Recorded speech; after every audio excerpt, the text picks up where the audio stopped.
खबर उत्तर प्रदेश कानपुर से। मानव होना भाग्य है, कवि होना सौभाग्य जैसी अद्भुत पंक्तियों के जनक प्रख्यात गीतकार पद्मश्री गोपाल दास नीरज की शताब्दी जयंती परेड पर मुरारी लाल पुरी सामाजिक संस्था द्वारा मनाई गई। इस मौके पर काव्य गोष्ठी का आयोजन उनके सम्मान में किया गया। कवि संजय मिश्र ने मेरा हमदम कैसा लगता है बताएं, चांद क्या तेरे जैसा लगता है सुनाकर वाहवाही लूटी। कवि पवन सबरस ने तुम्हें भूलना तो चाहा लेकिन भुला न पाए, जन्मोत्सव है तुम्हारा तुम ही नजर न आए सुनाकर अपनी कृतज्ञता व्यक्त की।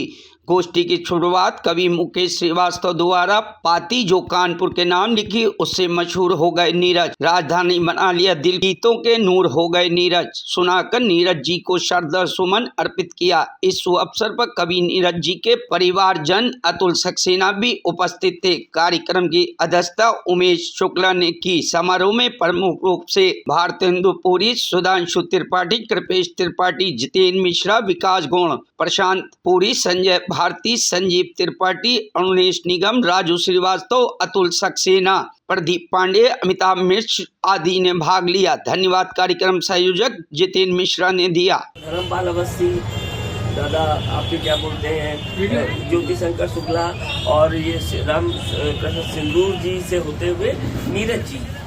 तो नीरज जी एक वो व्यक्तित्व थे जिनमें जादू था। जैसे भी हम लोग कहते हैं ना युग कवि बहुत सारी चर्चा भी हो रही थी।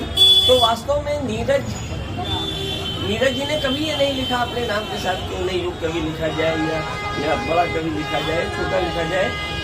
वो कभी पैसे में बंधे नहीं। जितने पैसे उनको दे दिए गए उतने पैसे उन्होंने ले लिए।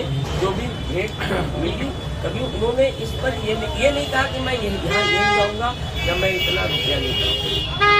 सबके लिए सहज से सुलभ थे और हम सब लोगों को खासतौर से जितने लोग बैठे कितनी बार सौभाग्य मिला उनके साथ रहने का, उनको सुनने का, उनके साथ बैठने का। तो यहाँ तक इतने बड़े सूरज के सामने मैं तो मतलब माचिस की एक तीली भी नहीं, लेकिन जब कभी से मिला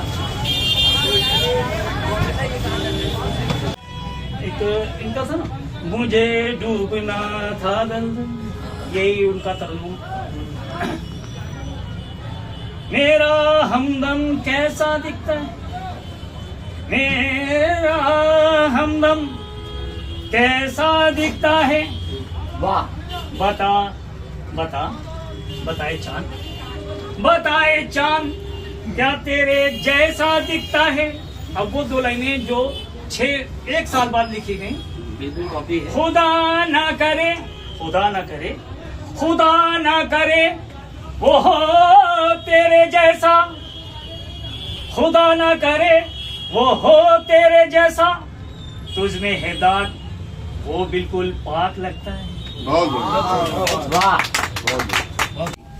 पहचान भी थी। जो भी बाहर से आया, चाहे नवीन जी रहे हों, चाहे प्रताप नारायण मिश्र रहे हों, कोई भी रहा हो, अनगिनत हस्तियां हैं जिन्होंने कानपुर में अपनी पहचान बनाई। साहित्य के क्षेत्र में, राजनीति के क्षेत्र में, जैसे बनर्जी रहे हों, अटल जी रहे, कोई मतलब अनगिनत हैं। उन्हीं में से नीरज जी भी हैं। लेकिन एक बात है, साहित्य अमर उसी का होता है जिसने बड़ी शिद्दत से दर्द जिया होता है। नीरज जी में भी यही था। उन्होंने बड़ी शिद्दत से दर्द किया था। उन्होंने यदि जिसको सच्चा प्यार कहते हैं वो किया था और उसे उन्होंने निभाया। और निभाया ही नहीं, अमर कर गए उसको। जितने भी साहित्य के क्षेत्र के लोग हैं, भले ही कुछ उनकी कमियां गिनाते हों, एक वरिष्ठ गीतकार उनके समकक्ष थे, उन्होंने पूछा कि दादा ये सब क्या कर रहे हो, तो उन्होंने कहा आप परेशान न हो, ये सब शरीर की कमजोरियां हैं। शरीर तो एक दिन चला जाना है और जो गीत रहेंगे ये अमर होंगे, यही जाने जाएंगे, बस शरीर नहीं जाना जाएगा। ये निर्भीक को स्वीकार करते थे अपनी कमियां। आज हमें कमियां स्वीकार करने की क्षमता नहीं, हिम्मत नहीं है। इसीलिए हमारी पहचान नहीं। जो अपनी कमियां स्वीकार करता है उसी की पहचान बनती है, क्योंकि वो कमियां स्वीकार करके आगे कुछ करने की क्षमता रखता है, उसमें आत्मबल होता है। ऐसे नीरज जी में वो आत्मबल था कि उन्होंने अपनी कमियां स्वीकार की और उन कमियों में जो दर्द उन्होंने शिद्दत से जिया था उसको लिपिबद्ध किया, और ऐसा लिपिबद्ध किया वो कालजयी हो गया। इसलिए आज उनके जन्मोत्सव शताब्दी समारोह में जन्मोत्सव में उनको सत सत नमन करता हूँ। और मैं केवल जन्मोत्सव मना लेने भर से काम नहीं चलता है।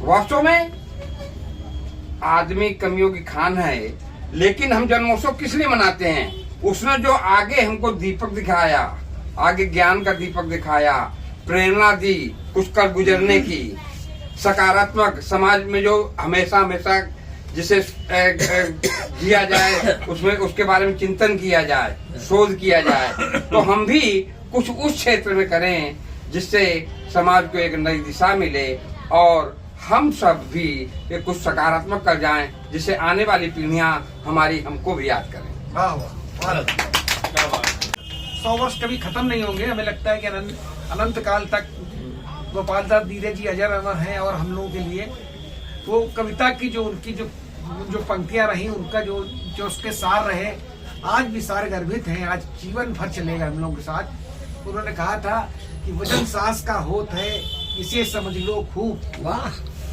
वजन कहीं जीवन है क्या? कहीं ये 100 किलो के हैं, कहीं ये 150 किलो के, कहीं 75 किलो के। उनका नहीं, कुछ नहीं, वजन सांस का होता है, इसे समझ लो खूब। मुर्दा जल में तैरता और जिंदा जाता है। क्या बात है, क्या बात, वाह वाह। हाँ, ये उनकी दो लाइनें हैं। कितनी आप इसका अर्थ लगाइए कि सांस का क्या वजन होता है आदमी की जिंदगी। जीवन है तो है, नहीं तो कुछ भी नश्वर है आदमी, है ना। जितना कम सामान रहेगा उतना सफर आसान। वाह, जितना कम सामान रहेगा उतना सफर आसान रहेगा। जितनी भारी गठरी होगी उतना तू हैरान रहेगा। वाह, जब तक मंदिर मस्जिद होगा मुश्किल में इंसान रहेगा। नीरज तो कल यहाँ नहीं होगा, उसका गीत विधान रहेगा। क्या बात, क्या बात, क्या समाज bureau report, news hub Bharat.